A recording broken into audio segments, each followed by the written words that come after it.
नमस्कार प्यारे बच्चों। देखिए बच्चों, आज की जो क्लास है वो है चैप्टर नंबर 3 केमिस्ट्री, धातु और अधातु। क्या है धातु और अधातु?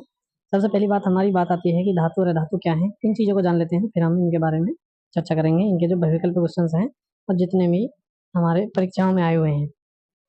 नंबर फर्स्ट है धातु और फिर है अधातु।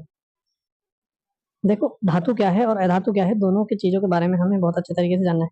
धातु होते हैं वे तत्व जो ऊष्मा तथा विद्युत का संचालन करते हैं। क्या कहलाते हैं? धातु कहलाते हैं। दूसरे शब्दों में यदि मैं कहूँ तो धातु वे तत्व भी होते हैं जो इलेक्ट्रॉन त्याग कर धनायन बनाने की प्रवृत्ति रखते हैं। और यदि अधातु पे बात आती है हमारी, तो अधातु क्या है? इसकी जस्ट अपोजिट डेफिनेशन है अधातु की, कि वे तत्व जो ऊष्मा और विद्युत का संचालन नहीं करते हैं। क्या कहलाते हैं? अधातु कहलाते हैं। यदि दूसरे शब्दों में मैं कहूँ तो जो ऋणायन बनाने की प्रवृत्ति रखते हैं, क्या कहलाते हैं? अधातु कहलाते हैं। दोनों चीजों में एक चीज याद रखने हैं, धातु एघातवर्णीय होते हैं और अधातु हमारे एघातवर्णीय नहीं होते। अब इसके बाद बात आती है हमारी क्वेश्चन नंबर फर्स्ट पर।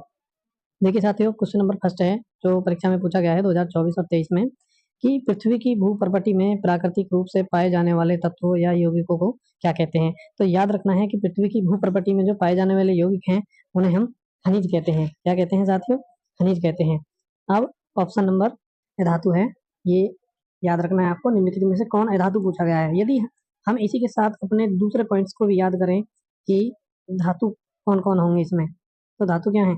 Cr है, क्रोमियम, Fe है, और जो चौथा ऑप्शन है हमारा वो Hg है। क्या है? Hg। यहाँ पे चौथा ऑप्शन Hg दे रखा है, याद रखना है। क्वेश्चन नंबर 3 पर आते हैं। इसमें पूछा गया है कि अधातु क्या है। 2022 में पूछा गया है कि potassium, F chlorine, Al aluminium या Na सोडियम। तो याद रखना है हमेशा आपको कि जो क्लोरीन है, F जो है हमारा क्या है? धातु है। बाकी हमारे ये धातु है Na धातु है। अब क्वेश्चन नंबर 4 पर आते हैं। क्वेश्चन नंबर 4 क्या है? निम्नलिखित में से कौन सी धातु ठंडे जल से हाइड्रोजन गैस निकालती है।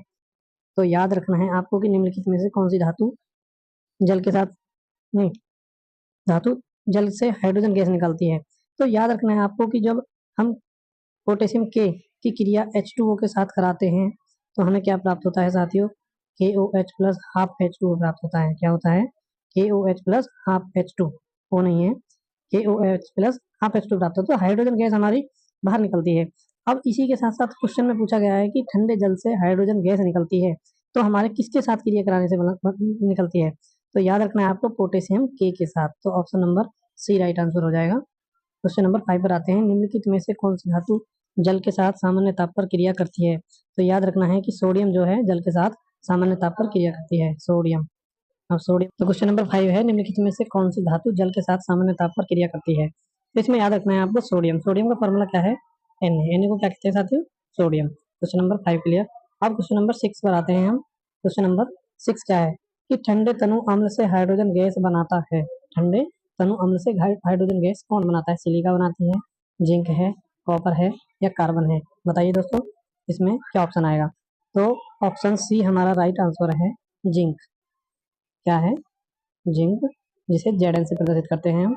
याद रखना है, यदि मैं जिंक की क्रिया H2SO4 के साथ कराऊं तो reaction mark ZnSO4 plus hydrogen gas बनाएगा। क्या बनाएगा? Hydrogen gas. ये हमारा क्वेश्चन नंबर 6 हो जाएगा।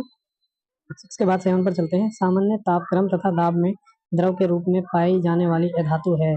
क्लोरीन है, ब्रोमीन है, फ्लोरीन है या आयोडीन है। तो याद रखना है आपको, इसमें ब्रोमीन राइट आंसर होगा हमारा। क्या होगा राइट आंसर? ब्रोमीन।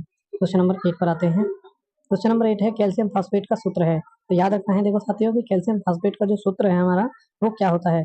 इसका सूत्र होता है हमारा CA3PO4 की होल ट्वाइस, CA3PO4 की होल ट्वाइस। ये क्या है? हमारा कैल्शियम फास्फेट का फॉर्मूला है। क्वेश्चन नंबर 9 पर आते हैं। क्वेश्चन नंबर 9 है, एल्यूमिनियम की सतह पर ऑक्सीजन परत बनना कहलाता है। एल्यूमिनियम की सतह पर ऑक्सीजन परत बनना क्या कहलाता है। याद रखना है आपको, option number A right answer है हमारा, एनोडिंग। क्या है? एनोडिंग। क्वेश्चन नंबर 10 है। क्वेश्चन नंबर 10 है, मेट में मुख्यतः क्या होता है। तो याद रखना है, मेट में मुख्यतः हमारा Cu2S और FeS होते हैं। Cu2S और FeS। Option number C right answer है। क्वेश्चन नंबर 11 पर आते हैं। क्वेश्चन नंबर 11 है कि उभयधर्मी ऑक्साइड क्या है। उभयधर्मी ऑक्साइड Na2O है, MgO है, Al2O3 है या P2O5 है। तो याद रखना है आपको कि उभयधर्मी ऑक्साइड जो होता है हमारा Al2O3 होता है, Al2O3, Al2O3। क्वेश्चन नंबर 12 पर आते हैं। क्वेश्चन नंबर 12 है धातुओं के लिए कौन सत्य नहीं है, कौन सत्य नहीं है। इसमें हमारे 3 आंसर जो हैं वो सत्य हैं और एक असत्य है।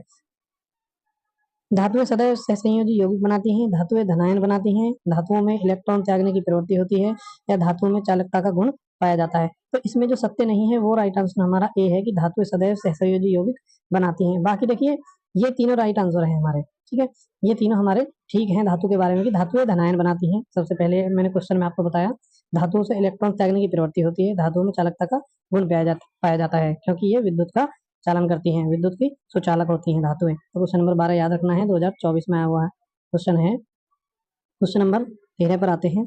अम्ल से हाइड्रोजन हटाने वाला धातु है, अम्ल से हटाने वाला धातु है, अम्ल से हाइड्रोजन हटाने वाला धातु है। तो इसमें याद रखना है Zn है, Cu है, Ag है या Hg है। तो अम्ल से हाइड्रोजन हटाने वाला धातु हमारा जिंक है। क्या है? Zinc, Zn। याद रखना है, option number A right answer है। क्वेश्चन नंबर 14 जस्ता धातु हाइड्रोक्लोरिक अम्ल से क्रिया करके कौन सी गैस निष्कासित करती है। 2016 में आया हुआ क्वेश्चन है। तो याद रखना है हमको कि जस्ता धातु हाइड्रोक्लोरिक अम्ल से क्रिया करके कौन सी गैस निष्कासित करती है। यदि हम Zn की क्रिया दोस्तों HCl के साथ कराते हैं हम तो हाइड्रोजन गैस हमारी निष्कासित होती है। कौन सी गैस? Hydrogen gas. रिएक्शन में आपको बता देता हूँ, यदि मैं Zn की क्रिया 2HCl के साथ कराऊँ, HCl रिएक्शन मार्क, तो ZnCl2 अलग प्लस हाइड्रोजन गैस अलग निष्कासित होगी हमारे H2। तो 2HCl है, ये क्या है? 2HCl है। अब ZnCl2, 2 Cl हमारे यहाँ पर ये बाहर आ गए और Zn आ गया, तो बचा क्या हमारा? 2 हाइड्रोजन बचे जो कि हाइड्रोजन गैस उत्सर्जित हुई। क्वेश्चन नंबर 15 पर आते हैं। निम्नलिखित में से कौन सा तत्व धात्विक है। तो याद रखना है कि लिथियम तत्व जो है हमारा वो क्या है? धात्विक है। क्या है? धात्विक। Option number C right answer. Question number 16 पर आते हैं। निम्नलिखित में से कौन सी धातु अम्ल से हाइड्रोजन विस्थापित नहीं करती है। तो याद रखना है कि निम्नलिखित में से कौन सी धातु अम्ल से हाइड्रोजन स्थापित नहीं करती है। 2020, 15, 14 और 13 4 परीक्षाओं में आया हुआ क्वेश्चन है, इंपोर्टेंट है, याद रखना है आपको। कॉपर, याद रखना है कॉपर। कॉपर का फॉर्मूला बताएंगे आप मुझे, Cu। तो option number C right answer. Question number 17 पर आते हैं। निम्नलिखित में से कौन सी धातु अम्ल से हाइड्रोजन विस्थापित करती है। पहले हमसे पूछा गया कि हाइड्रोजन विस्थापित नहीं करती है, अब पूछा गया है कि हाइड्रोजन विस्थापित करती है धातु अम्ल से। तो इसमें याद रखना है हमें कि मैग्नीशियम, याद रखना है मैग्नीशियम Mg अम्ल से हाइड्रोजन विस्थापित करती है। क्वेश्चन नंबर 17 होगा। अब क्वेश्चन नंबर 18 पर आते हैं। ताम्र ग्लास का रासायनिक सूत्र है, बड़ा इंपॉर्टेंट क्वेश्चन है। ताम्र ग्लास का रासायनिक सूत्र याद रखना है आपको, Cu2S होता है। क्या होता है? Cu2S, ताम्र ग्लास बोलते हैं जिसे। तो option number A right answer होगा। क्वेश्चन नंबर 19 है। तांबे का अयस्क है, बॉक्साइट है, कार्नेलाइट है, मैकेलाइट है या सीडीराइट है। तो याद रखना है आपको मैकेलाइट हमारा तांबे का अयस्क होता है। क्या होता है? मैकेलाइट तांबे का अयस्क। मैकेलाइट का फॉर्मूला बता देता हूँ मैं आपको, option number B right answer है। CuCO3 इंटू CuOH की और ट्वाइस, ये हमारा मैकेलाइट का है। क्वेश्चन नंबर 20 है हमारा। लोहे में फ्राइंग पैन को जंग से बचाने की कौन सी विधि उपयुक्त होती है। ग्रीस लगाकर, पेंट लगाकर, जिंक की परत चढ़ाकर। तो इसमें याद रखना है कि जिंक की परत चढ़ाकर, ये राइट आंसर है हमारा सी। क्वेश्चन नंबर 21 पर आते हैं। क्लोराइड एस्क का उदाहरण है, क्लोराइड एस्क का उदाहरण क्या है। क्लोराइड एस्क का उदाहरण है हमारा हार्न सिल्वर, हार्न सिल्वर। अब इसी के साथ मुझे बताएंगे कि मैंने पहले क्वेश्चन में आपको बताया था कि हार्न सिल्वर खनिज है, एस्क है, धातु है, धातु है, क्या है। तो याद रखना है हमको, इसमें दे भी रखा है क्लोराइड एस्क, तो हार्न सिल्वर क्या होता है हमारा?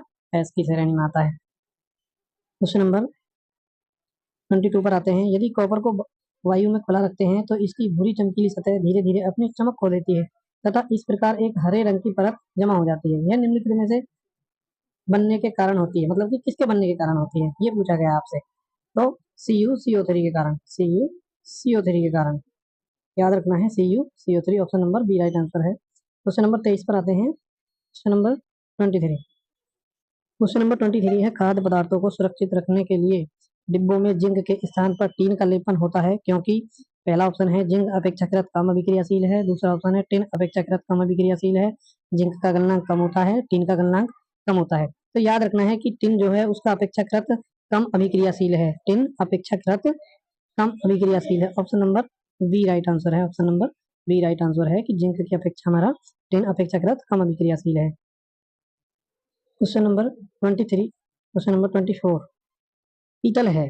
देखिए पीतल के बारे में पूछा गया कि पीतल मिश्र धातु है, उपधातु है या यौगिक है। तो याद रखना है कि पीतल हमारा एक मिश्र धातु है जो दो धातुओं से मिलकर बना होता है। क्या? पीतल। इसका एक सीधा जुगाड़ भी बता देता हूँ आपको, याद रखना है पिताजी, याद रखना है पिताजी। पी से याद रखना है पीतल, ता से याद रखना है तांबा और जी से याद रखना है जिंक। तो पीतल जो है हमारा तांबा और जिंक का मिश्रण होता है जिसे हम मिश्र धातु कहते हैं। दो धातुओं का मिश्रण है जिसे हम मिश्र धातु कहते हैं। क्या कहते हैं? मिश्र धातु। क्वेश्चन नंबर 25 पर आते हैं। एंटीमनी क्या है हमारा? उपधातु है, अधातु है, धातु है या एक्रिय गैस है? क्या है? एंटीमनी। तो एंटीमनी हमारा उपधातु है। क्या है? उपधातु। Option number A right answer है। क्वेश्चन नंबर 26 है, जर्मन सिल्वर में कौन सी धातु नहीं है? जर्मन सिल्वर में कौन सी धातु नहीं है? तो याद करना है हमें कि जर्मन सिल्वर में कौन सी धातु होती है।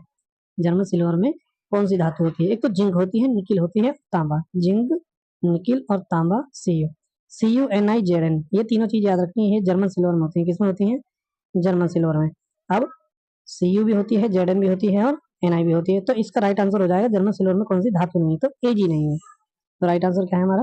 Ag। क्वेश्चन नंबर 27 है, अमलगम होते हैं उपधातु, यौगिक, मिश्र धातु या विषमांगी। तो याद रखना है कि अमलगम क्या होते हैं हमारे? मिश्र धातु, बी राइट आंसर है। क्वेश्चन नंबर 28 पर आते हैं। बाह्यतम कोश में 7 इलेक्ट्रॉन वाला तत्व होता है। धातु होता है, धातु होता है, उपधातु होता है, निष्क्रिय गैस होता है। तो याद रखना है हमारा ए धातु जो है, ए धातु के बाह्यतम कोश में 7 इलेक्ट्रॉन पाए जाते हैं। तो option number A right answer है, 2024 में आया हुआ है। क्वेश्चन नंबर 29 पर आते हैं। क्वेश्चन नंबर 29 है, कार्बोनेट एसिड को सीमित वायु में अथवा वायु की अनुपस्थिति में उच्च ताप पर गर्म करके ऑक्साइड प्राप्त करने की प्रक्रिया है। तो ये प्रक्रिया हमारी निस्तापन कहलाती है। क्या कहलाती है? निस्तापन। 2024 में आया हुआ क्वेश्चन है। क्वेश्चन नंबर 30 है, कैल्शियम नाइट्रेट का रासायनिक सूत्र क्या है? कैल्शियम नाइट्रेट का रासायनिक सूत्र क्या है? तो इसमें याद रखना है हमें कि CaNO3 की होल ट्वाइस कैल्शियम नाइट्रेट का सूत्र होता है।